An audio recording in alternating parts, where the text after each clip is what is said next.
this team has not committed significant capital to the position ever.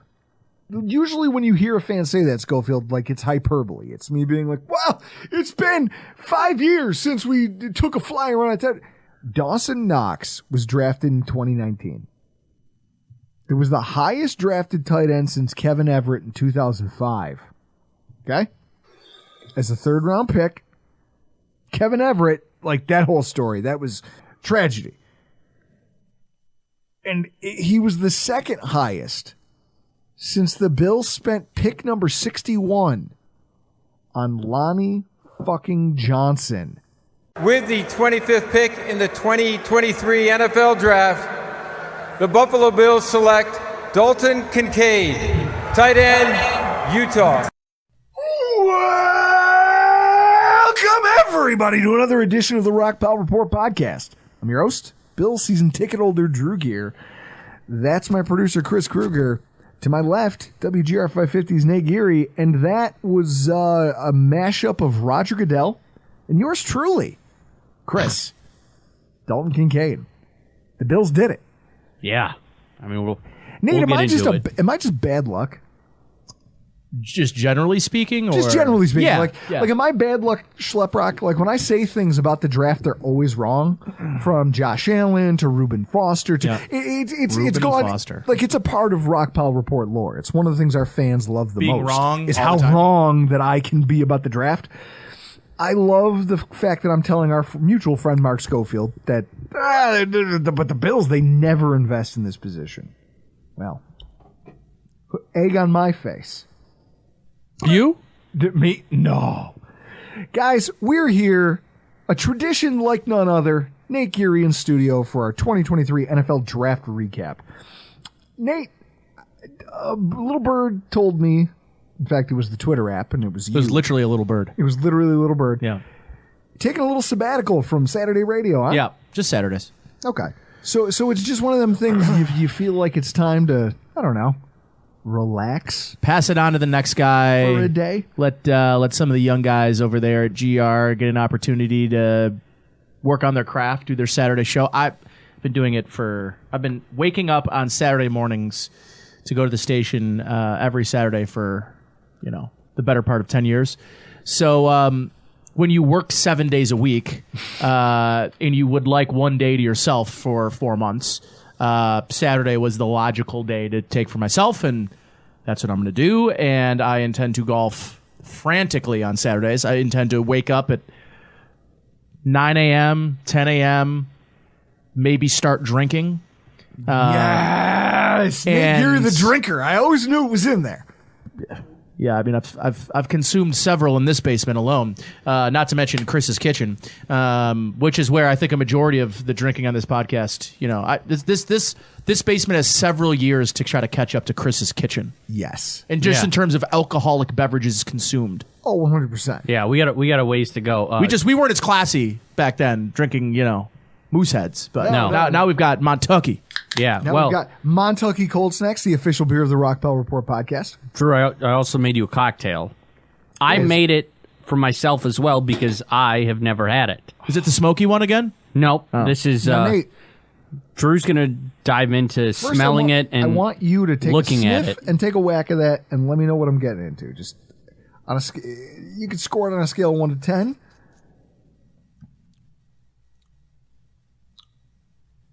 By your face. It's pretty good. It's pretty good. I've never had this. It's like it was sort of if like liquor was like a ruby red. Well, I was gonna say because I smell grapefruit. I smell grapefruit on this thing already. That's quite good. Really, I like the smell of it. It's obviously a clear liquor. It's not bourbon. You could see chunks, particles. Is it gin? Which means it might be a mash. I don't know. I like that. It's really, really good. God, is it gin? It feels like a gin. It feels like a gin drink. It has the spice of a gin. Yeah, because rum doesn't have that pininess to it. Neither does vodka. I'm thinking of other clear liquors. Tequila has more of a bite. Chris? Oh, I like this. This is very good. What is it? Nate, since you haven't been here most of the offseason where I've been making cocktails every week for Drew. Because he looks like a fruit when he does it, and I just want to fight him. No. Fair. This is the best part of Drew building up to what the actual cocktail is, because you're wrong by a mile. Yeah, right. You're wrong by a He's mile always wrong, on all of these ingredients. You're like, oh, well, it's not bourbon. It's bourbon. I smell grapefruit. amazing. I smell grapefruit. There's no grapefruit. It's called a bourbon renewal. It is 2 ounces of bourbon, 1 ounce of lemon juice, a ½ ounce of creme de cassis, Ango bitters, and a 1/4 ounce of simple syrup. I was way off. I was way off. This is really good. It is incredible. It's fantastic. I also would not have guessed that was bourbon in there. No, and you're a whiskey guy. I'm a whiskey guy. You are a whiskey guy. Well, probably what it is, it's the 2 ounces of bourbon to the ounce of lemon juice. Yeah. So it probably throws it off to where you can't tell. Yeah, I And then you definitely got a ginny taste to that. Yeah, and then you have like 7 of these, and then you wake up face down in your kitchen. Again? Yeah. So, here's where, if we're recapping the NFL draft, I guess that's what we're doing here. here. I guess that's why we're here. Yeah. I have to start with where my night started. You know, I'm on my way to Doug's house. People who watch the show know, watch it, listen to it. They know Doug. Doug will be back. I can't wait to have him back in studio. But I'm on my way to Doug's house for his draft party. Chris was there. Iman was there. And I'm driving to the store to buy some beer for the party, and I'm listening to WGR. And it's Nate Geary and the boys, as I call them. This is night of draft. Night of draft. And you guys are sitting there, and you're talking about, like, I don't know, like I'm listening to you all chortle about how, whoa, in days past we would have had like pizzas and wings and subs. Today we're all eating salads. I didn't eat salad, by the way. First of all, no, you didn't. Instead, what you did was you ate a pretzel the size of a goddamn steering wheel. 8 pounds. An 8-pound pretzel? An 8-pound pretzel. Courtesy of the delicious Beltline Brewing Company. By the way, fantastic beer, even better food. Have you been to Beltline? No. Go to Beltline. I have been to Beltline for lunch with my lady. The French fries? Yes. The French fries. French fries. You go for the French fries. And like very rarely do people make good steak fries. They double cook them, which is really important. Yes. Really, really important. You get the crisp on the outside, you get that soft, but then the seasoning that they throw on there. But listen, one of the best and most underrated chicken wings around. Really? Because of the sauces that they throw out. They got an all-dressed wing, like all-dressed chips. Ooh. Super unique. They do their 716, their hot sauce, not Frank's. And anytime you're going to come across a place that doesn't just do Frank's hot sauce in Western New York, it's a place to go. But they're chicken fingers, hand-breaded right before they throw them in the fryer. Fantastic. Just a big shout-out because they gave me an 8-pound pretzel to bring to the draft. And it was from Bread Hive, which, if you know Bread Hive, it is very high-quality pretzel. Yeah, I ate a lot of that instead of eating my Caesar salad that didn't really look good. So. Yeah, I was going to say, you dickheads on the radio talking about your salads. I was like, I'm so mad at Nate right now. The running joke of the draft was that the year prior, last year, we had Taco Bell as a primary sponsor. So we got a $250 Taco Bell gift certificate between 5 guys. Oh, no. Guys. So you had to ingest. 3 days. The first day I ran to go get the Taco Bell for everybody. I mean, everything I could get. For 5 guys, there was so much leftover food the first night. I spent $70. 70. Where I was like, guys, there's no way we're spending this whole $250. We didn't even get close. By Saturday, my guts were so scrambled. I'm like, guys, I can't do any more Taco Bell. I literally can't eat any more fast food diarrhea-inducing tacos. Spraying. Yeah, well, this is it. It's literally like think about it like this. There are people who spend hundreds and hundreds of dollars on those cleanse cycles thing. When all you got to do is spend $70 on Taco Bell, you're good to go. $70 at Taco Bell. Good to go. You want a complete body reset, internal intestine reset. T-Bell. So if we're talking about the draft itself, biggest surprises. Obviously, the Will Levis slide is probably the biggest and the most unfortunate because you feel bad as a human. Yeah, did you see that interview he did before the draft where he's like, the one thing, my worst nightmare of the draft would just to be, falling and sliding. He's like, well, they asked him if he was going to go to the draft. He's like, well, only if I feel like I'm going to be, like a first rounder. The last thing I want to do is be at the draft and have like that Aaron Rodgers, Brady Quinn thing where, the camera's on me for the entire time, which is what it was. It's unfortunate. At the same time, I never had fantasies of him being a top pick. No, he was the victim of some Reddit rumors, and the betting markets that all of a sudden turned him into a plus 400 favorite to be the number 2 pick overall. Not his fault. Hey, Chris, how about the Packers taking a 3rd-round kicker? With all due respect, and remember, I'm saying with all due respect, that idea ain't worth a velvet painting of a whale and a dolphin getting it on. We made fun of the Jaguars for doing this not that long ago. Would they take a punter? I think his name was Legatron. They were like, we're going to take... The Jags? The Jags took either a punter or a kicker. No, I think you're thinking of Tampa when they took Aguero. No. This precedes that. Oh. This predates that. Oh. I remember when the Jaguars did it, and there's a guy in a Jaguar shirt just going, what? Why? Oh, yeah. I do. I know the meme. I know the GIF. or the GIF for those participating at home. So that was always fun, right? When you watch a team go, hey, we'll Sebastian Janikowski this thing and just pray that he's great. Seabass, baby. How'd the Aguayo thing work out? It didn't. It didn't. T-Bass, baby, though. Hey, how'd that Jaguars thing? It didn't. The Packers were just so sick of Mason Crosby's old ass that they were like, he's old. Man, he's old. But we'd feel bad firing you any other way than overdrafting a kicker just to drive it home. Packers had an interesting draft. 2 tight ends, a kicker. I do like Lucas Van Ness though. I think that was a good pick for them. I bet you Can I point something out? Yeah. Sure. If you watched last week, got that pick correct in my mock draft 1.0 that took me 4 minutes to do. I think this. It took me 3 hours to do my mock draft, and I got 1 pick right. Yep. The number 1 pick. Yep. Wow. I got more than you. 3 hours. Tons of research. I did comparative research. I went to the people that I believe to be the smartest mock draft. Now, you can't predict trades, and that's hard. But one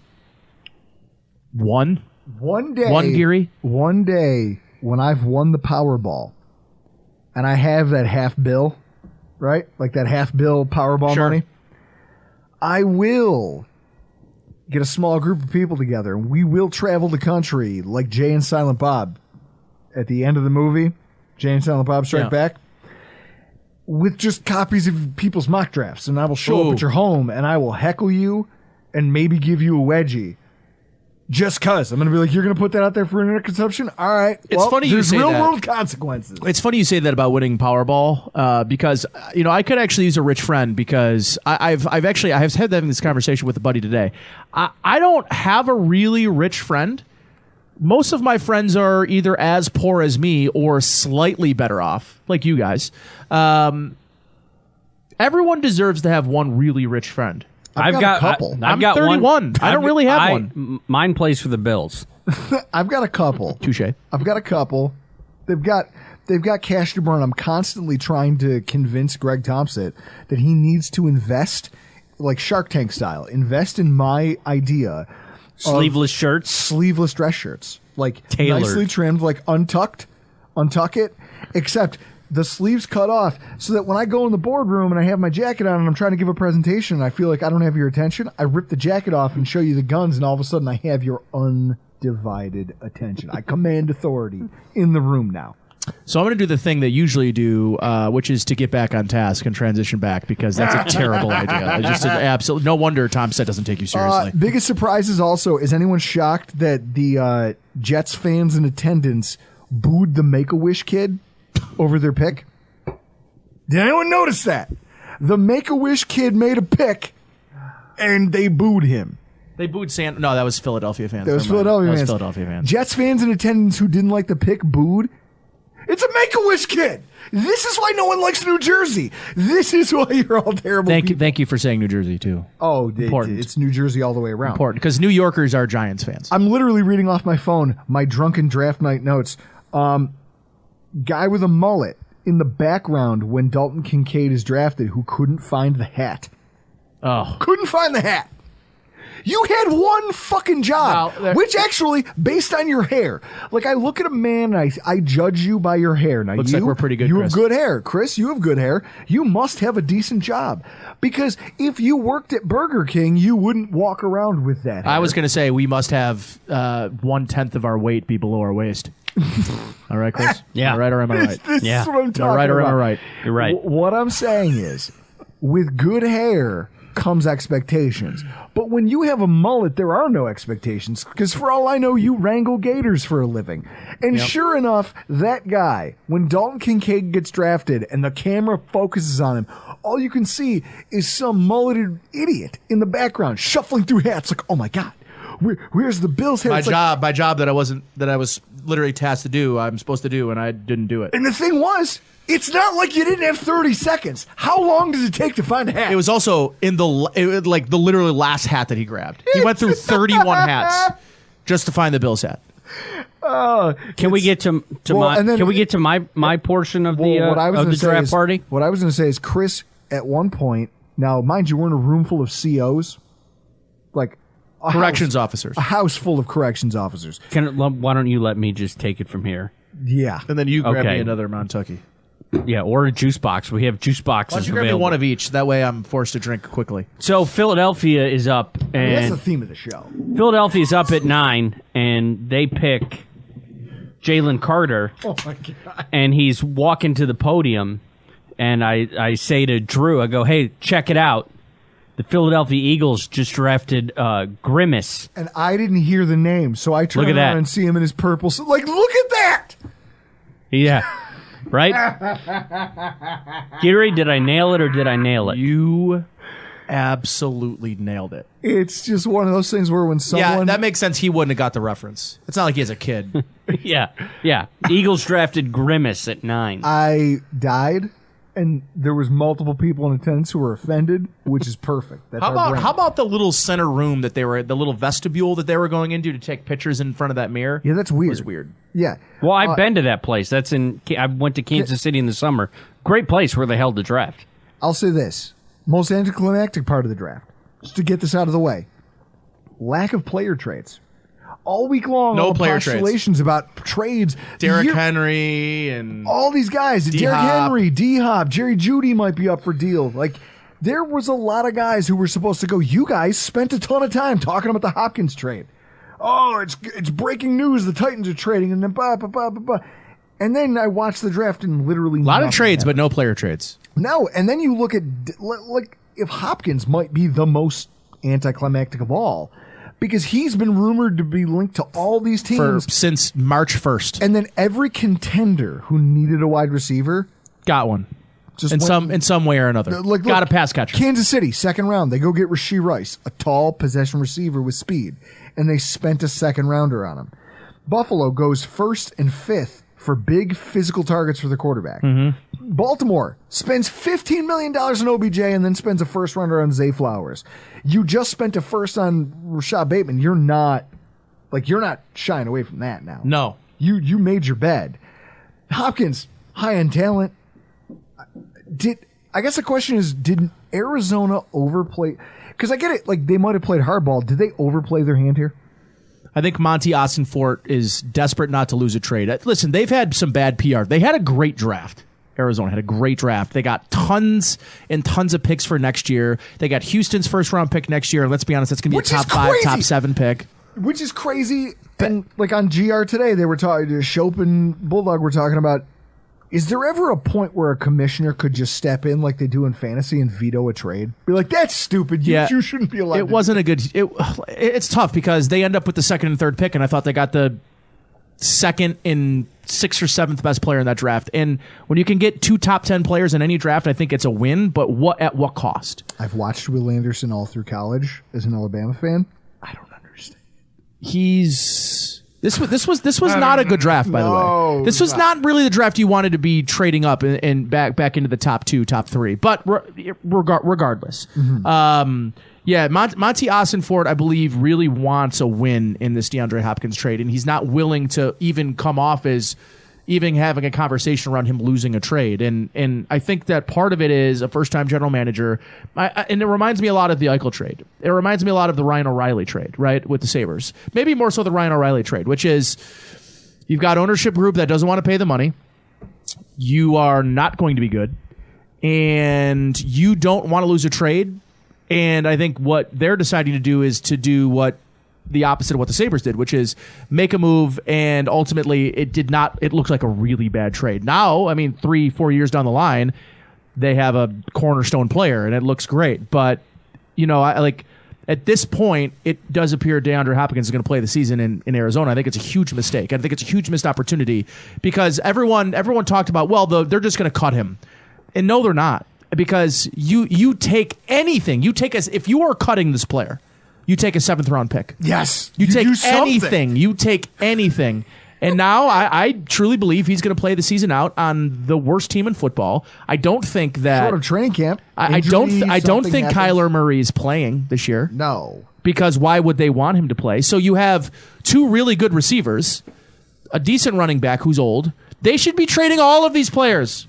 They should be going all in on next year's draft. They should be tanking. Yes. They should be going for the number 1 pick, have 2 top 5 picks, and go get themselves Drake May or Caleb Williams, and then trade Kyler Murray before the draft and get even more draft capital. That's how you build an Eagles-like franchise in a year. And it seems like they're doing half the job and then kind of for ego, for over what seems like ego. And this is where I would say ego's right. And this is where watching this unfold, because there is a Bills tie in here before we pivot to our own picks, that left me with an appreciation for Brandon Beane. Brandon Beane gets hired after the 2017 draft. We fired Doug Whaley. Famously, he's in a bar with then fired what's his face from the Tim Sabres? Murray. Tim Murray. They're having a beer together. Now look, sure that's not all they were having. How much better are our franchises marijuana off? Cigarettes too? I bet. How much better are our respective franchises off without those 2 men? Worlds.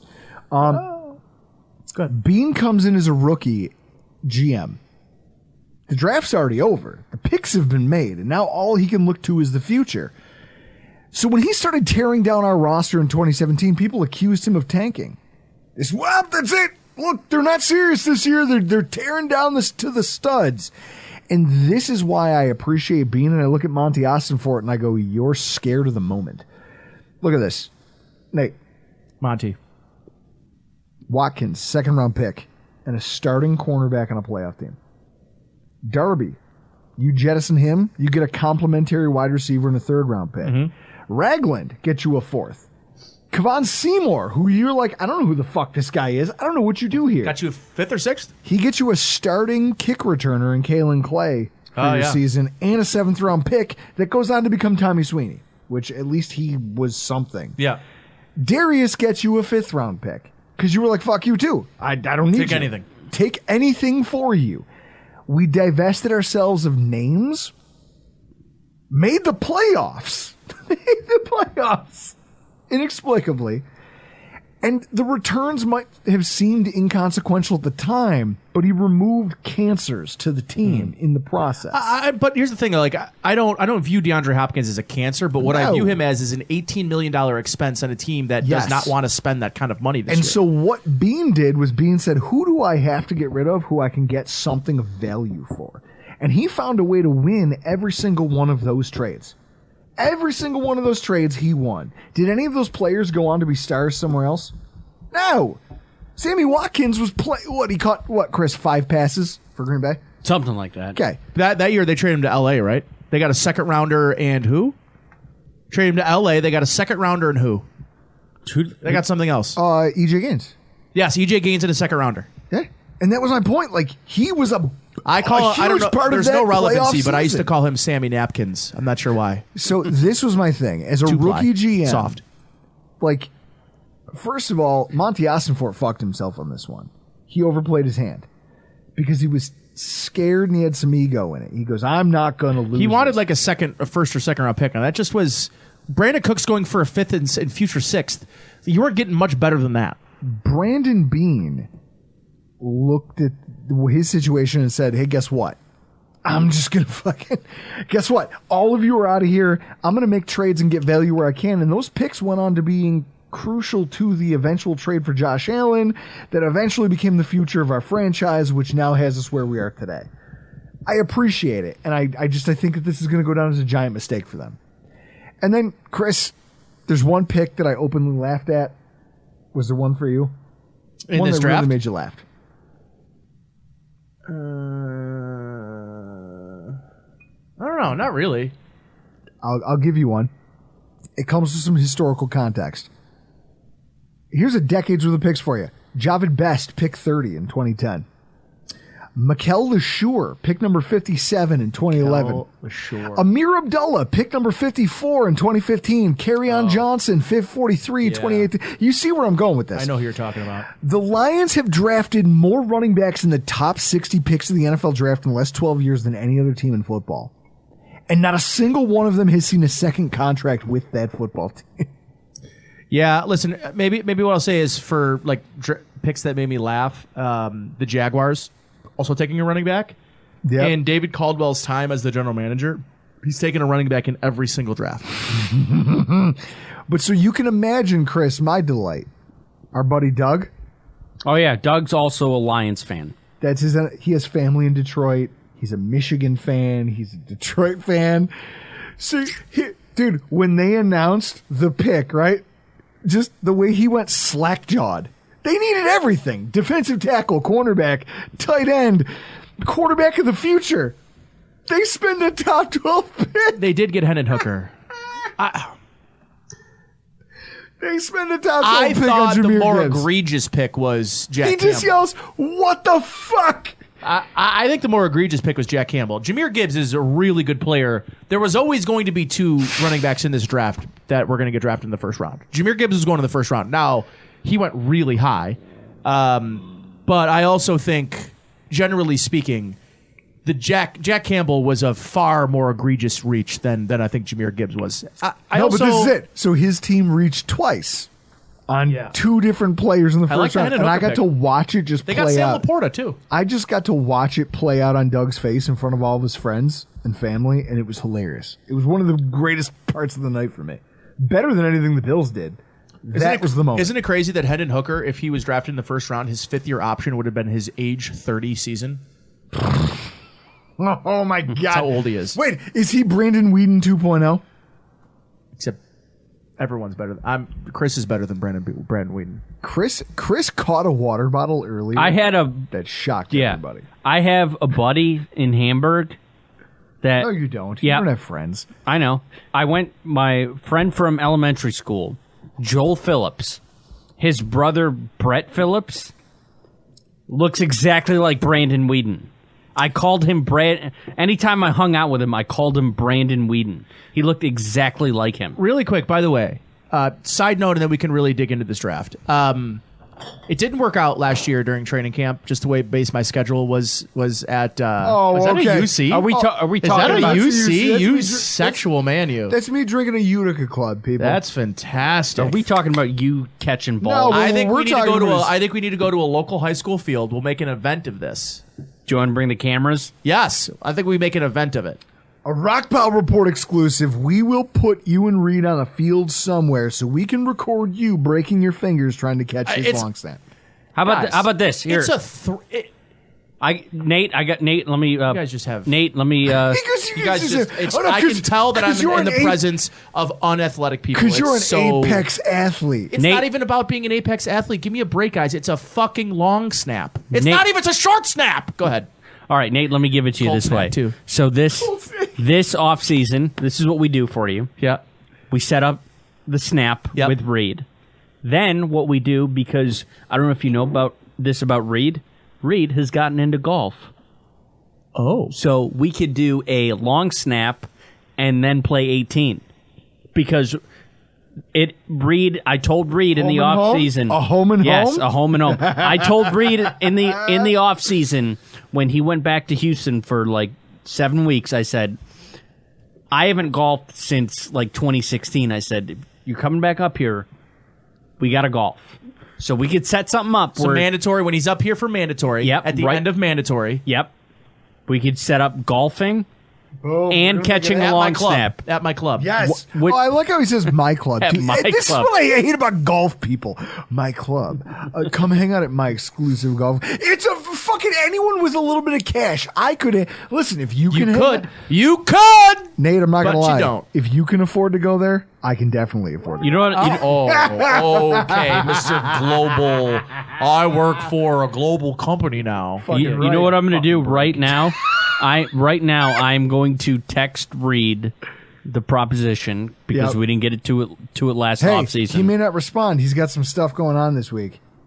Oh, he'll respond to me because no. He'll respond to me. I produce his podcast. I know. He's got no choice. He's got no choice. He's got no choice. But by the end of the show, we will have confirmation on catching snaps and golf. So Buffalo's picks. Let's just dig into this let's shit. dig in. And let's start with Dalton Kincaid. Now, Chris put the gif of me seeing the pick on the internet, and it was literally it was a mix of surprise, shock, jubilation. Chris, I know it bothers you when I'm right about something. Okay, yeah. That's probably right. Yeah. So from that Draft Tea Leaves podcast that I recorded without you in my basement, which is hilarious. That's a new development. Interesting. Yeah, no, I have the pod track now. And so I have sound effects, and I can go on spaces, and I can bring in guests. Yeah, so this was a real lowbrow. It was a real lowbrow thing, and then I bring it to Chris to produce it. Sure. Bring him and give it to him to do all the real legwork. But I talked about how we've done all this research. I'm looking at the scouting activity of the Bills over the course of the year. They've vetted every tight end. Something's up. Although there was not a top 30 visit for Dalton Kincaid. No, and that was my point. The first non-top 30 visit draft pick in the first round for Brandon Beane, by the way. So there's two things. First of all, I said during that show that I knew something was up with the tight end position, and yet when you try to pin down... Which one? People go, well, no, but people go, well, a GM, these are the things. Do you remember when the Bills were predictable? If you didn't come on a top 30 visit, you didn't get drafted. Yeah. That was it. Now, we've reached a place where you go, I don't know what the fuck our GM is thinking because he worked out all of these tight ends. The one that they met the most with was that Musgrave. Luke Musgrave, yeah. Oregon State. He's the one that they scouted and met with the most. And at the same time, here we are. I think they were intending on taking a tight end at some point in this draft. And so then all of a sudden, but then you have to look back in retrospect After and go, signing their tight end for $51 million. I digress. Yeah, but then you look at it and go, oh, so were they doing this to make sure nobody else was Dalton Kincaid? Nobody else has his separation chops. All right, well, that's it. We just needed to see it. We needed to see if any of you could put yourselves... They were trying to talk themselves into going day 2, and when they couldn't, based on all of that scouting activity, they went day 1. They said, fuck it. We're going to go get the guy, our Swole Beasley, as I've already heard him called. Swole Beasley. They came out and they drafted. Disappointed. So now the problem is that if you're trying to be the person who prognosticates off of the scouting activity and off of who your GM looks at, that's a monkey wrench. He just drafted the guy he didn't talk to at the combine, or didn't talk to. They went to his pro day, right? Everyone did. Everybody went to his pro day, yeah. But outside of that, they didn't bring him in for a private workout. And you have to wonder how much that was just them throwing other teams off how badly they wanted him. The NFL's fucking crazy when it comes to this. Now, also, Dallas can claim they wanted Mozzie Smith. They can claim they wanted Mozzie Smith. I call bullshit for 2 reasons. Beane wouldn't trade up 1 spot. Dallas, everybody that covers Dallas, they were like, wow, how shrewd of Dallas to smokescreen wanting to take Dalton Kincaid so we can get a defensive tackle. We are so smart. Classic Dallas. Kiss my Classic. ass, Give Cowboys. me a break. They spent their very next pick on a tight end. Shocker. Yeah, and way overdrafted him too, by the way. What were you going to say, Chris? Do you want the lay fans' opinion on this? Yes. So... it's cool that we got Dalton Kincaid. That's a position of need. Now, in my lifetime, I can say that Dawson Knox is probably the best tight end that we have developed. And I'm 38. That's old. Mind you. That's old. I'm 38, and the best tight end that we have put together has been Dawson Knox. Now, if you're to give me, hey, describe this pick in 1 word, skeptical. I'm skeptical of what we can get out of Dawson Knox, or not out of Dalton Kincaid, because history. I made this thing. I'll put it up on YouTube. Nate, you can look at this. Look at that. This is all the first-round tight ends in the last 10 years. So I'm skeptical based on all this. Eric Ebron wasn't good for you? I mean, he had that 13 touchdown season in Indianapolis. Hey, But David Njoku. That's like 2022. Hang on. David Njoku would have been better if the team around him was better. True or false? His impact would have been better. He would have made more. Eric Ebron, that's a rough one. I'm just saying. Tyler Eifert, that's a rough one. Based on history. Watch your mouth. He's from Notre Dame. Yeah, based on history, I'm skeptical. Watch your mouth. I'm skeptical of what we can get out of Kincaid. So Hey, O.J. Howard, he was a bill for 5 minutes. I don't even like looking at historics at the position because you'll just put yourself into a... Are you saying that because of Drew shirtless there? Partially. But I think you can talk yourself. You can find positions just like this. You can find guards. You can find other positions in other sports where, hey, look at the history. I hate looking at historicals at a specific position and trying to maybe project them out where they are, because I do think that there is something to be said about the uniqueness of Dalton Kincaid and what he brings. The skill set is very unique to the position, and why the position takes so long to develop is because of a lot of the blocking responsibilities and how unique and how much of a step up they are in the NFL as an inline blocker and compared to college football. And I buy all that, but it's the people to me. And listen, a lot of smart people. Me and Aaron Quinn were at each other's throats until 1 a.m. Friday night about this. He's like, I gotta go. My wife, I gotta go she's waiting for me in bed. It's late. And I was like, okay, well, come on the show with me tomorrow so that we can bitch at each other about this. And you can tell me how wrong I am. I'll tell you how wrong. He's like, I got the kids tomorrow. Wife's gone. I can't come on with you tomorrow. And, and then I tweeted out that I didn't really like the first 2 days of the draft. And then all of the leg humpers and all the people that are the MAGA Bills fans that refuse to even acknowledge any level of criticism. And this is a franchise and a general manager that has warranted criticism about how he drafts. I love Brandon Beane. He is the best general manager outside of, I don't love Bill Polian, but he has brought this team and was the architect of Super Bowl rosters. Doesn't make him immune from criticism. No! Chris, how often do I sometimes yell about Brandon Beane? All of the time. Okay. He's a great top 5 general manager in football. He has not put together a lot of really good drafts, especially in day 2. He really struggles in day 2.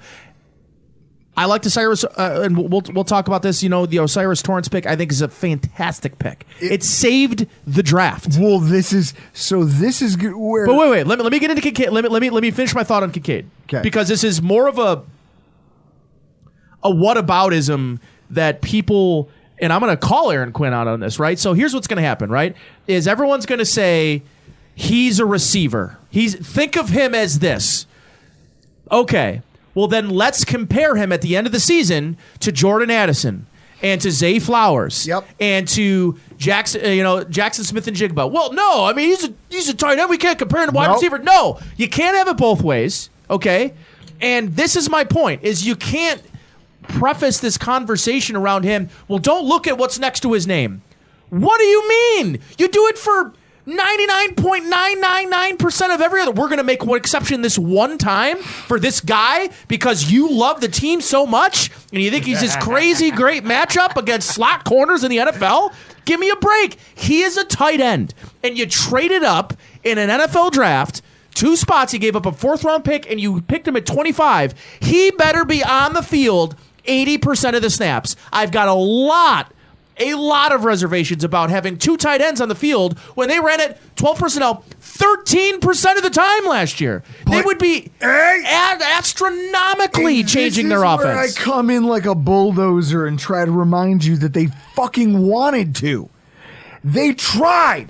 They paid O.J. Howard a ridiculous contract. What do you mean? Hang on, They caught him before training camp ended. And it was fully guaranteed. So and it was what? the only way Astronomical they was like $1 million, No. Drew. For a dude who they knew was a Was going to be a blocking tight end. He's got no gas left. They really thought he was going to come in here. They were going to run 50% of their snaps because they got O.J. Howard at the end of his. Give me a break. You don't go get O.J. Howard if you're offensive. That's the biggest fucking myth that you could possibly say is they've been looking for this position forever. We got O.J. Howard for $1 million guaranteed. Oh my God! All of the assets, the time, the energy spent. The people watching us on YouTube are getting a fucking show. Freaking backup, the 50th ranked PFF tight end. Oh my God, the time and energy and the resources. Now, here's what I'll tell you. Flip it for Twitter. Give me a break. Here's what I love. We have literally nothing, right? Going into last season behind Dawson Knox. They go Put some out there. respect on Quentin Morris's name. Now, fuck Quentin Morris. Okay. Put some respect on his name. Here's what I'll say. No, I won't. And Reggie Gilliam, not a tight end, stud, not an H-back. Get the fuck out of here. You're a fullback. They paid him as such. They did, which is a mistake. But here's what I'll say. First of all, your offensive coordinator went into the offseason with an idea of 12 personnel being dynamic. They got the wrong guy. Okay, that's fair. Because they didn't have money. Didn't they draft a running back who was going to catch a bunch of passes, and then they made him into a regular running back? Exactly. And then they traded for another running back who catches only passes, and then they gave him like 5 touches? So you have problems. You've already made your Ken Dorsey speech. Like, you've already made your reservations on him well known. Here's what I look at. When you look at the depth chart, we have nothing behind Dawson Knox. Okay. Dawson Knox tears an ACL week 2. There's it sucks. Like, it's gone. But guess what? So, what are we going to do with the 5th leading receiver? We'll never replace that in the offense. Now, this is my point. All the scheme stuff, people keep talking about, they don't use tight ends, so it doesn't matter. Okay? I'll tell you this. Last season, Knox, the five-game touchdown streak, okay? Whatever. 6 targets per game. If you go over the last 6-7 weeks of the season, did you see my tweet storm about his usage? Oh, last year? I'm sure. Did you see the next gen stats where he ran the same 3 fucking routes over and over again? There is no creativity with the tight end, and now all of a sudden, because they have 2, there's going to be all sorts of creativity. Is that's the sale drop? But what I'm looking at is finance, Drew. You're not a sales guy. What I'm looking at is this. Okay, go watch that fucking Miami game. The Miami game? Against the worst linebackers in the league? Sure, I'll go back and watch that game. How many teams in the NFL have bad linebackers? Because I'll tell you what I saw. 8 targets. Not as bad as that group. 6 of them were for first downs. Okay? 6 of them came on first down. Big catches down the field, up the seam, whether it was to the sideline. Sure. 4 first downs, 1 game-tying red zone touchdown catch. How many catches did Cole Beasley have last year? The guy that they are insistent that this guy is the new Cole Beasley.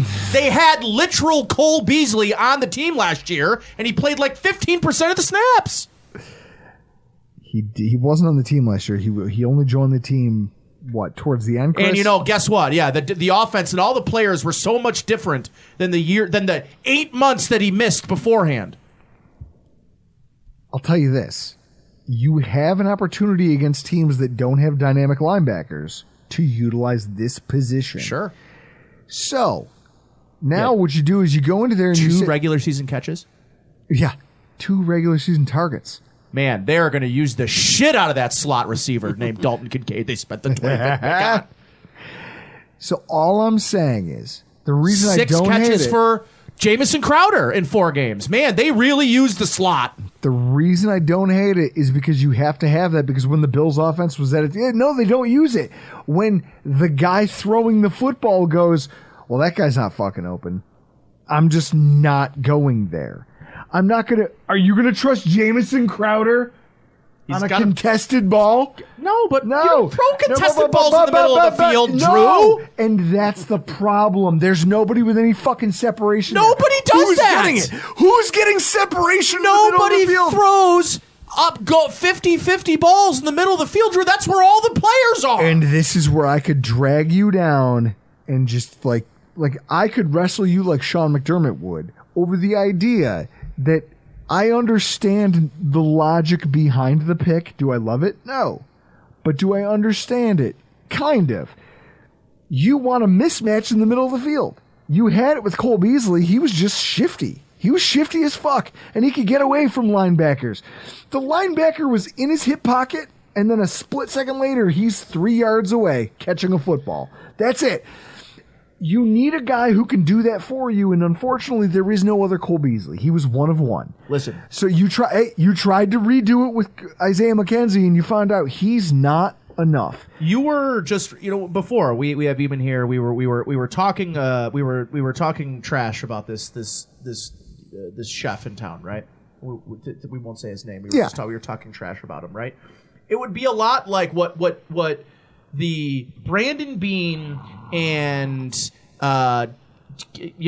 Dorsey relationship sort of reminds me of. Is like this chef that you talked about, right? Is Ken Dorsey, and I am Brandon Beane. Obviously, very handsome, very smart, knows what he's doing. And the guy that you say is a crappy chef says, "Hey Nate, go out and go get me a bunch of food, a bunch of ingredients to make an amazing dish." And you know what I do? Oh my God, is he about to make the analogy, Chris? And what I do is I go out to the grocery store and I say, I'm going to get some turmeric. I'm going to get some onion. And I'm going to get some shallots. And I'm going to get a bunch of vegetables with none of which go together. And I'm going to go to the shitty chef and bring him all of these ingredients and say, make me something special. Well, are you as good as the guy making the dishes, or are you as good as the guy bringing the ingredients? And the problem that I have is Ken Dorsey had all these things about involving the running back. It happened in one game in the Miami, and it was Devin Singletary that was on the receiving end of those. And then they never used the running backs to catch the ball basically again. Like in 16 games, James Cook had 32 targets, 21 catches. Devin Singletary had 38 catches.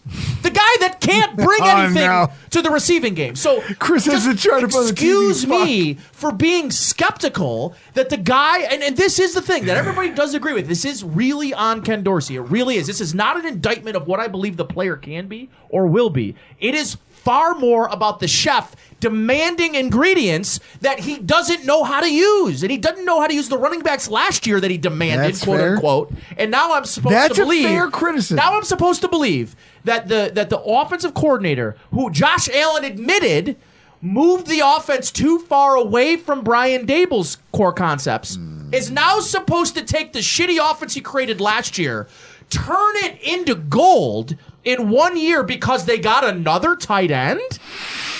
Guys, what are we doing? What are we doing? All right. Listen, I don't hate the pick. I don't. I hate the idea that we're selling ourselves on. That the guy that we all agree is going to fundamentally change something that didn't work last year and turn it into something because of a specialized player? Guys, what are we selling ourselves on? This is guys, this is why I love Nate. And for those of you who aren't watching us on YouTube, you're missing a show. Like, Nate's physical comment. Oh my God. Do we get it? Can we just go on to right here? Nate, you see that? Osiris Not Torrence. only am I beautiful, but what did I mock to 27 to Buffalo? Osiris I Torrence. think you should bring that hair back, by the way. Yeah, I mean, that that- hair was better than this hair. I like the 2 T-shirts. Oh yeah, 2 Three. T-shirts. 3. Man, he's a 3-shirt. Three. He's a 3-shirt man.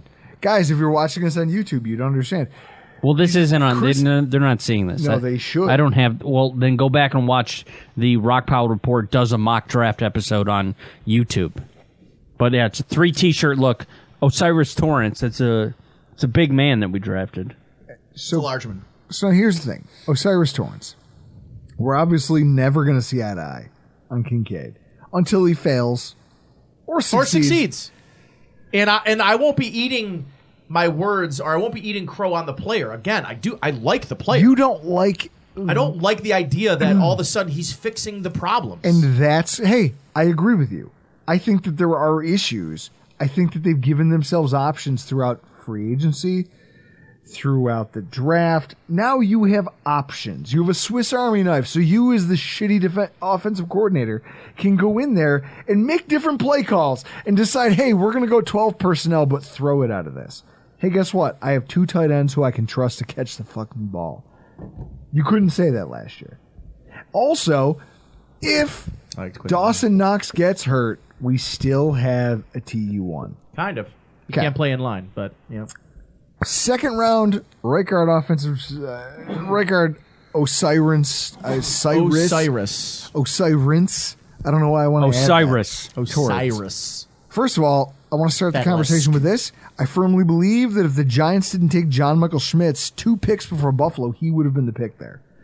The fact that he was, I said it out loud. Ryan Bates is our 2024 starting center. Mitch Morse will retire this year. They will move Bates to center rather than overpay. If they don't retire, I think he's a post-June first cut, and they can save $6 or $7 million or something. Sure. Like that. Yeah. And then Bates is our guy in the center because he's done it, and they trust him to do it. He has that relationship with Josh Allen, and you just took a guard. My thing was, you were going to fix the interior line somewhere here. You chose to do it here rather than center, rather than try to trade up and get a guy that you knew was the best center. You tried to let it fall to you, and when it didn't happen, you said, well, fuck it. We take the guy who's so high on... Fuck it, we'll do it live. Everyone's board. Torrence was supposed to be a first-round draft pick. Best guard in the draft. By everyone's prognostication. You look at what Bates did. 2 starts at center, graded decently. And for 3 years, he cost $4.5 million a year. That's a fucking value. Yeah. At a starting center in the NFL. Now, I know this conversation's about Torrence, but part of the value he hypothetically provides is that even if he's average, right? I'm talking about John Miller, John Feliciano level play. John Miller, you say, okay. Yeah. You'd be allowing yourself to slide in a gap starter at center while you look for your center of the future, and at the 15th highest salary at center in the NFL. That's the important guy, and you have him. You have Ryan Bates, who can play center in a competitive game against a decent defensive line. Now, what I love is that we were talking to Brett Coleman from Bootleg Football. You know Brett. I know Brett. Chris was the one who reached out to him and said, what do you think about this draft, especially about Torrence? And his quote was, Torrence fits them to a T. He's a big motherfucker that mud wrestles people until they stop breathing. And that's... I like the fact, you went from a small school to a big school, and usually that jump comes with growing pains. It did not. Instead, he showed up, no sacks, no quarterback hits, 8 hurries. And I hear all the people going, well, he had Anthony Richardson, so that shouldn't count. He's got Josh Allen. He does. He's got the quarterback it's the OG who Anthony makes Richardson. wine out of water when it comes to quarterback pressures. He literally is in the pocket stiff-arming defensive tackles going, hey, you beat that guy, but it doesn't matter. You don't get to sack me. Fuck you. I'm taller and bigger than you. It's true. This pick, I think, signals a change, though. If you think about this and the pick later in the draft, which I'm not even going to try to talk about because it's fucking pointless. But you look at them, they're kind of similar in the fact that they both... Here's what I like. You look at the guards that they've gone through over the last couple of years. Bates, Bacher, Saffolds. Yeah. Technicians with athleticism, and they're supposed to be space guys. Zone blocking. I don't know. Has it worked? Has any of that worked for you? They haven't had good players. Oh, okay. So they haven't had good players... And also... Roger Saffold stunk. Roger Saffold was a fucking mess. He stunk. Why do you think he was here? Because that coach vouched for him. Right? Who? Cromer. Who vouched for who? Cromer's Saffold? like, well, why do you think David Edwards is here? Oh, because yeah. Cromer vouched for him. Well, Edwards won't be on the roster. No. But so here's I guess this is it. They hemorrhage pressures from the guard position. So what I look at is you guys sucked in pass protection and you also sucked at run blocking. Mm-hmm. You bring in this mauler instead of a that. technician, He is instead a of mauler. this athlete. And then I look at this and I go, look at 3-cone time. It was terrible. It was not good. His RAS is really goes against a lot of what they have historically looked at the offensive line position. So then I go, in years past, we've watched the Bills run a balance of zone and gap scheme. More of an emphasis on zone because they were a lighter, more technical blocking group. They tried to be the Eagles without the talent, right? Like, hey, we're going to employ lighter, more physical guys who are like tryhards. And it didn't work. Well, at least it worked in pass pro, but it never worked in run blocking. Last year, with the arrival of Cromer, first year Ken Dorsey, they ran more gap than they have in the last 5 seasons. That's right.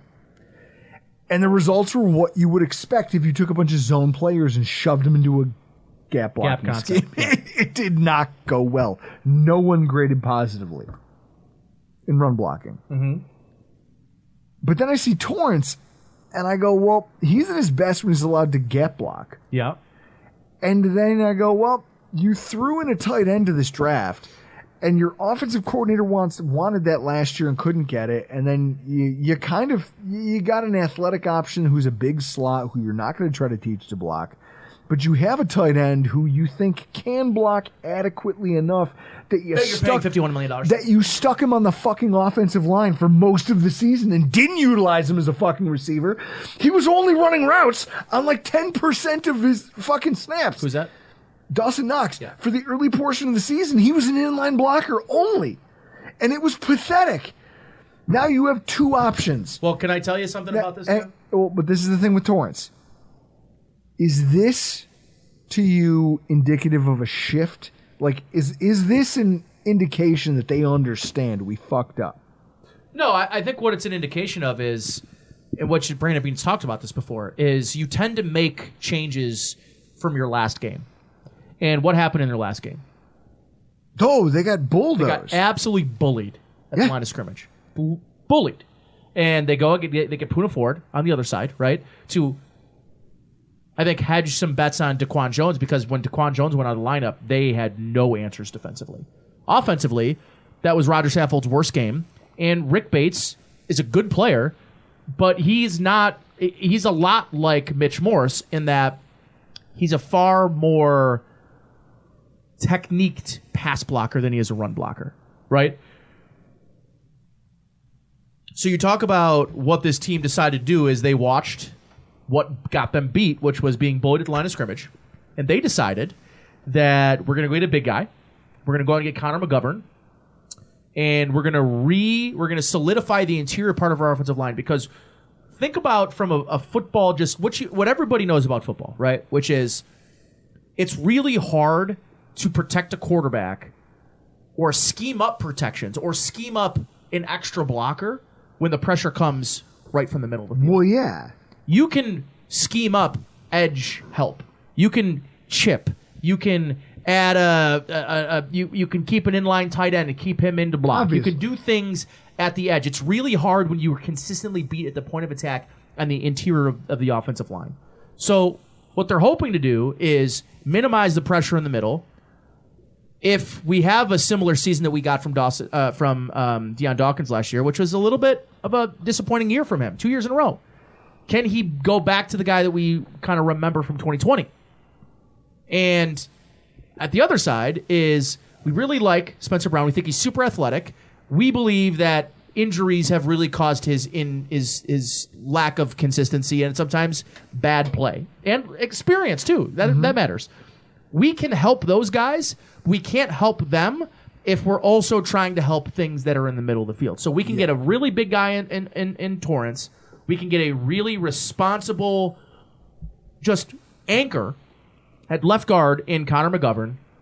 We can worry less about the interior, and we can focus our offense on how we can create a better pocket, because the way that teams rush Josh Allen from the edges anyways, they're dead scared to get upfield. Oh, They yeah. stop, You did which that. naturally creates a pocket. So if you can get that interior help, the way that teams play Josh Allen anyways should create a firmer, more consistent pocket for Josh Allen. And what I think he lacked last year was confidence in the guys in front of him, specifically in the Yes. middle. And he bailed a lot. And this can give him an opportunity to play more from inside the pocket, but inside the pocket with a level of confidence the guys in front of him aren't going to get him killed. Well, exactly. Now, you talk about getting people killed. This third pick, in my opinion, this was an indictment of our GM. Listening too much to the head coach. They go. Did you listen to the podcast today? Brandon Beane on with. It's hilarious. Do you want it? Do we just do it now? Yeah, you might as well. Hey guys, We'll do it live. This third round pick on a shitty linebacker, Dorian Williams, or at least that's what I had to say. Here's Brandon Beane on the topic. Tremaine, really, really good player, but there were some matchup issues. It's just hard. It's hard to find He's a big guy. that plays. He's 6'5". So Yeah, I met him. I was looking up at him. yeah, you put a little slot on him. It's not fair to him. He's just going to be a little more gangly. So finding the right player that's firm enough against the run, can get off blocks, block protection, all that stuff, and still match up when these heavy pass teams, are going to run some really good, receivers in or tight ends in on them. There you go, Brandon Beane on the Greenlight podcast. Now, on Chris- Blue Wire, along Chris- with us. Well, yeah, on Blue Wire. Now, Chris, go ahead and put up Dorian Williams' RAS score for me. I want to start by saying this. I started off the night thinking this was going to be a diatribe. Okay. Like, this was where I was going to come unglued and talk about, hey, like, Brandon, because here's what I'll say. Like, he comes off in his post-draft presser, annoyed that a defensive tackle didn't fall to him, but Sakai Ika in the third round was there.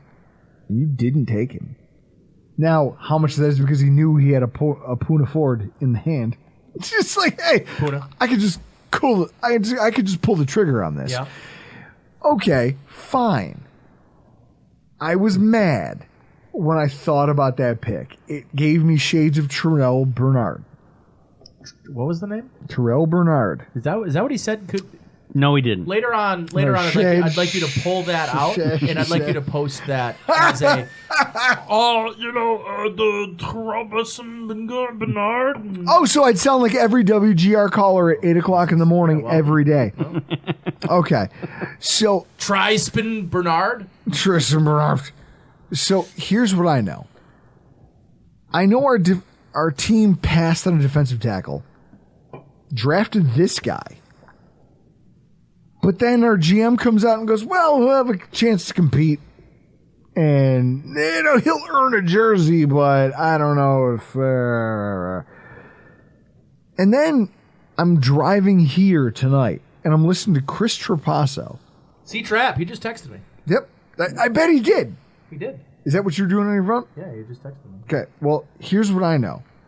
I took notes as I was driving in rush hour traffic because this is literally what... He texted me. Jesus Christ. Really You're not kidding. Really texted me. So, this is what I'm looking at. His comments on Williams and those... Dorian, or Dorian as Drew Williams. would say, Durbin Williams. And you hear those comments. First of all, do apologists for Tremaine have to eat a little crow because your GM was like, well, we didn't like some of the things. No. Here's what he said. They were like a top 5 defense in the last. He said flat out, he's a legitimate middle linebacker candidate. And then talked about how he's short and light, but his arms are almost as long as Tremaine Edmonds. And the way he attacks the line is just with more aggression than he saw out of Tremaine Edmonds. Got more dad energy. Yes. Now, you look at this and you look at his RAS score. Height, weight, failures, explosion grades, whatever. Speed. Okay. You should see my explosion grade. I'm looking at your hair. It's not much. You don't want that thing shifting. You don't explode anywhere. Where do you explode? What's a thing that could make you just explode? It's a loaded question. Let's move on. So, in any event, guys' butts drive me nuts. They drive it, like, they drive this pick, and at first I was worried, because I go, this is the same thinking that led you to Terrell Bernard. Sure. That led you to prioritizing special teams. I heard it come out of the GM's mouth. He did say special teams. I hated it, too. Because that makes me think, right, like, it reeks of Sean McDermott and this incessant prioritization of things that don't matter. Having your general manager take the advice of a coach on a specific side of the ball. Yep. And then trying to fit into their scheme, but they don't do a good job fitting in their scheme. Where's that concept of? I guess I guess the dog does wag the tail after all, doesn't it? Fuck. Man, you hate it when Drew gets caught up. Yep. Mere moments after trying to make a shitty sales pitch. And listen, by the way, beer's for closers, pal. You haven't closed shit. Beer's for closers. Beer is for closers. You can't close. I'm the closer. You're the finance guy. I come to you and I tell you, here's how you're making the money work, guy. You don't tell me the other way around, all right? So, with that in mind, and look how cocky he's getting.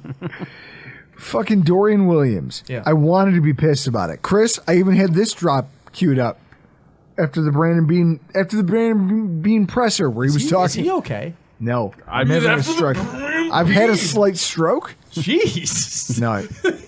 It's just whiskey. Hey. I don't Chris, know. He thought it was gin. Chris, no idea. Brandon Beane comes out and blames the fact that the board kept him from getting a D tackle. Chris, hit me with the drop. Oh, that one. I think I know what you're talking about, and I don't. Play through him. I don't have. I'm looking for it. I don't have it. Yeah. I don't have it. It was in the notes. No, I don't have it. You stink at this. He's not a notes guy. Chris has never been a notes guy. No, he's never been a notes guy. He asked me to send him things, and then I send them to him. Before you try to sell anybody else on something that you couldn't sell. I don't got a good. I just was going to use a ketchup popsicle to a woman in white gloves, but that means you're a good salesman. You're not. Dorian Williams. No. I had the same concern. What's his name? Lemon. Liz Lemon? No. Shit. What's the movie with Alec Baldwin and? I just said coffee is for closers. Yeah, I know. So what's the name of the movie? I don't know. I don't know. I just know the quote. No, it's look at millennial. Fuck you. All right. Glengarry Glen Ross. Thanks. Glengarry Glen Ross. Yeah, there it is. Thanks, Iman from the other room. Glengarry Glen Ross. Iman's got it. All right, I found it. Hey, Brandon! How dumb do you think I am? Like, come on now. You're telling me you drafted another special teams linebacker to back up Balin Spector? Like, we're supposed to believe that? I'm sick and tired of this guy besmirching names like Quentin Morris and Balin Spector. Hey, Balin Spector's lady and I get our haircut at the same place. There you go. Makes a lot of sense. Yeah, it does. Got some lady hair. I'll be there tomorrow down on Elmwood. I'll tell you what. What I think is that's the type of thinking that got us crushed the last 3 seasons. Is that you invested in things that don't fucking matter. Can I have a Montucky sales guy? Oh, of course. Glengarry. Now, here's what I'll do. I'll close this argument by saying this. I've come around to the idea that Brandon Beane might have a different opinion of what he needs at linebacker. You looked at the Tyler Rapp signing, and you say to yourself, well, that's weird. Couldn't afford Nate, Nate, did you catch that? And they need 2 one-techs. Nate? Why? Nate, who did we sign? Toller Rapp? Did we sign Taylor Rapp or Tyler Rapp? Tyler Rapp? Tyler? Tolbert Rapp. I've been saying Himes for weeks, and no one's... you can't get that right. Honestly, you should go to your doctor. I'm not sure that you're processing things. Go back to your point on Tyler Rapp. So here's what it is. You guys are trying to build a defense that can move around behind a wall of defensive tackles and still shut down the pass, stop the run. Well, guess what? You don't have to worry about the run if they can't get through the line. So if you on a rotational basis, because think about it, Daquan Jones played a lot of our snaps. First down could be Daquan Jones and Poona Ford. And Poona Ford next to each other. Now you're saving Ed Oliver to be a specialty player, which they love doing. They love turning guys that are first-round picks into specialty players. Well, fuck. God, I just keep killing Drew. I just keep killing Drew. This show is so much better at this than you. This show has come off the rails. Here's what I know. Dorian Williams seems to fit the theme of that then. Of this idea that, like, hey, we could just stuff the middle of the line on first and second down. And have fast, athletic guys. And have a bunch of dudes running around. He's got a lot of Matt Milano vibes about him. And listen, if he loves Matt Milano, I don't think it's crazy that they got two guys in the image of Matt Milano to be his partner. I just don't know that I totally agree with what a Mike linebacker should be. But if your belief of what a Mike linebacker should be is evolving past what we understand about the game, then I'm open to that conversation. And it sounds like the evolution of Mike linebacker in this system has evolved from what it was when the Bills drafted Tremaine Edmonds. And I'm good with that because I think I agree. Like I think there was a desire to be more multiple, to have a lot of different. They preach about the multiplicity of what they can do on offense. Lots of different personnel groupings and all this stuff on offense. And they basically had one group. It was nickel. Mm-hmm. That was their look. That's all you had. And then if maybe you wanted to go to a 3 linebacker set, maybe you would do that. I think you're going to see more 3 safety looks. I think you're going to see downs where Dorian Williams and Matt Milano or Terrell Bernard, or as you would say, Tremon Bernard would be on the field at the same time together. I think that those are things that you could possibly see, and I'm not sure that you will look at Mike and say that week in and week out there's a Mike linebacker on this team. You might see Dorian Williams a couple games. You might see, depending on the matchup, if you need a little more thickness, maybe you go with AJ Klein. Terrell Dotson. I don't know. Maybe AJ Klein's on the field and you go, hey, we're going to run base. I think Terrell Dotson's in trouble. I'm not sure he's going to make this roster. No, I don't think so either. I think there's some real decisions coming at that position, and I feel like he's a good special teamer, though. Well, they all are. They have a lot of special teamers. They all are until they show us otherwise. I don't think you can keep Dotson and Matakavich. 5th round pick Justin Shorter, wide receiver out of Florida. You mean DK Metcalf? Okay. Well, although I do like Aaron Quinn's tweet. For as angry as you were at him, that tweet of Poona Ford next to a shirtless pic of Justin Shorter, and he goes, this is what I love about football. This guy and this guy play the same sport, and they're on the same team. That's the beauty of football. But I just want to point out that Aaron and I have one of the most healthy relationships of any 2 men that you know. What do you want to hug him? Because fuck you. I'd kiss him right now. I'd kiss him on his bald head. I'm sure you would. I've said his I would love him that way. I once helped him pick up a grill. Like, this is a guy that sounds like such a dad thing. No, Two dads going to the depot to grab a grill. No, this is the worst part. Aaron Quinn of Cover One, literally, we're in a group chat and he's talking about how his wife let him buy a grill at whatever the fucking novelty store was. It's not a normal store on Main Street. No. It's in Niagara Falls, right near the boulevard, around the corner from the Tractor house. Supply. She let him buy a Weber gas grill, and he goes, "Well, it was on sale. We bought it, but I don't have a way to get it home because all I have is these small SUVs." And we were in a group chat, and I was like, "Well, just talk to me. I'll help you come get it with my truck." So we show up to get it with his Dodge Ram. This is the first time I've ever met Aaron Quinn in person. Oh, really? And we go to get it, and we put the grill in the truck, and then we unload it in his driveway. And as we're doing it, he goes, "It's crazy to me that you're wearing dress clothes because I can't imagine a company that would employ you." Yeah. He goes, "Just the version now of that's you the that first I know, thing that I no really, one would employ really agree you." with Aaron. Here's the thing. Here's what I'll say about Aaron is Aaron and I, it's not that we disagree on everything.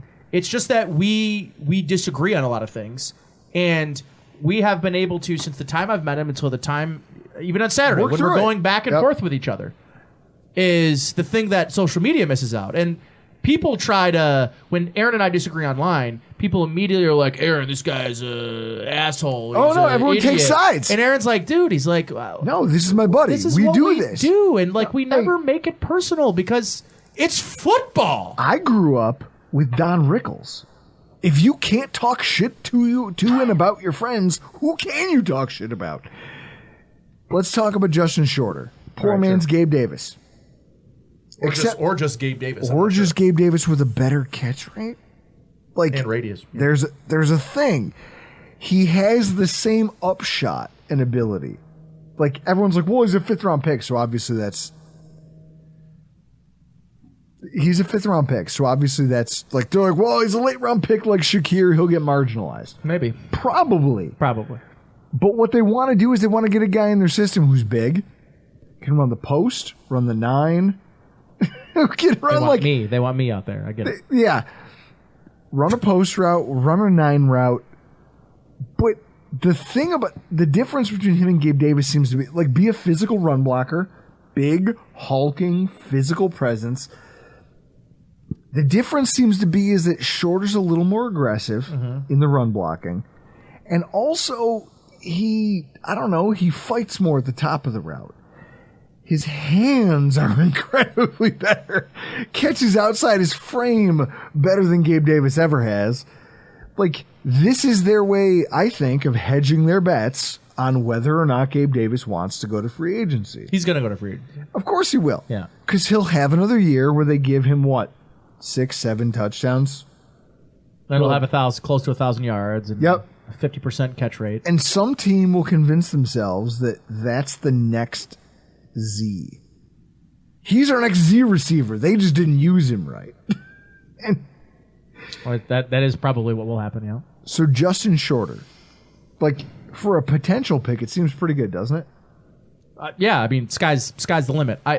Listen, he was the number 1 recruit coming out of high school of his recruit year over guys like Chris Olave. Okay. 5-star recruit, the number 1 wide receiver recruit in his recruiting class over Chris Olave. So yeah, I mean, there's potential there. And then you look at the rest of the draft. A tackle no one cares about, or a guard, 7th-round cornerback that only matters if a Tarkle. Everyone gets hurt. Here's a question. Say his name for me, Drew. Say the guard's name. I'm not going to lie to you. I don't think I can pronounce it right now. His first name could be Drew, and you'd have a tough time pronouncing it. Here's a question for you. Do the extra picks gained for next year move the needle in terms of where you see the success or failure of this draft class at all? A little bit. I think they needed more picks next year. I like where they are picks-wise. Okay. I like where they are picks-wise. Well, also roster-wise, you're going to have a bunch of needs next year, and you're not going to have a lot of money to spend. And you'll have lots of picks. You'll have a ton of picks. And you'll have some assets to trade up and still have a lot of picks because we know the general manager loves trading up. And I don't hate them trading up, but I don't love it either. Now, there's some people like fucking, I know for a fact, Jason Hicksonbaugh is like, are you going to talk about DJ Dale? One Tech prospect, UDFA. At one point, he was the Draft Network's 200th prospect in the draft. Don't give a fuck. Did the Bills do enough to achieve the sweet spot, which is where every team should try to be, which is depth now, insurance later? Mm-hmm. That's the draft. If you're a team that's like, I have to hit this pick in order to win this year, you're probably a loser. You're probably a bum franchise that's not competing for much. So, right now, you're looking at cheap tight end depth, a potential death. Yeah, no, it's all falling apart over here. Let's fucking end this cast. This guy can't talk. The host can't talk. What are we supposed to do? No. You ended up with one of the best interior offensive line prospects in the entire class. Yeah. Okay? Yeah. Interesting asset on offense in Kincaid. Mm-hmm. And, I don't know. He's not going to produce. We already talked about it. Because of the coordinator, he probably won't produce the way people think he should. But that doesn't mean he doesn't have merit. And it doesn't mean that there isn't value in terms of depth that he brings to the roster. And then you've got decent options behind that in multiple rounds to groom as future contributors to this football team. What do you think about the draft class as a whole? I think the draft class as a whole was largely saved by the second round pick. So that Torrence pick, that's the anchor for you on this. It's the anchor for me. I know it's the anchor for a lot of folks I had on Saturday of the draft. Joe Marino also didn't really love the round 3 pick of Dorian Williams. Everyone sort of said B, but could have been better if the other picks were better. I mean, I'm paraphrasing. I don't want to put words in people's mouth, but I also think that largely there was like 2 teams in this draft with an A. In the entire draft of the entire league. A lot of people wanted to give the Bills A's. A lot of fans, a lot of, people that cover the team. Fans. And those are the people who get drunk and call you guys on the radio. Hey, Nate. Like you now? I was listening to the Rock Pile Report, and Drew said that Torrence Osiris was going to be a really good guard. Well done, sir. Well done. Can I get Torrence Osiris? Can I get Nate? I'm going to need one last thing for you. Sure. And it's only because we're going to play it next week when we have your best friend on. What did you think of Miami's draft? Are you having? I'd like to come on. Do you want to be in studio for the AFC's roundup? I thought that the Dolphins got pretty good value in Cam Smith. I think he's a good player. But man, skipping over Osiris Torrence, that offensive line is trash. How about this? I got into a fight with somebody on this, a Dolphins fan. Shocker, me fighting with Dolphins fans online. So, well, I like how you became the public enemy number 1 during the season. Thousands of social media interactions. Like, what do you do with all those notifications? I've never had. I wish we had the ability to zoom in on my face. Oh, we can. Because there's a thing called post-production. Okay, post-production. We'll post-produce this, Drew. Or Chris. Post-produce this, Crispin.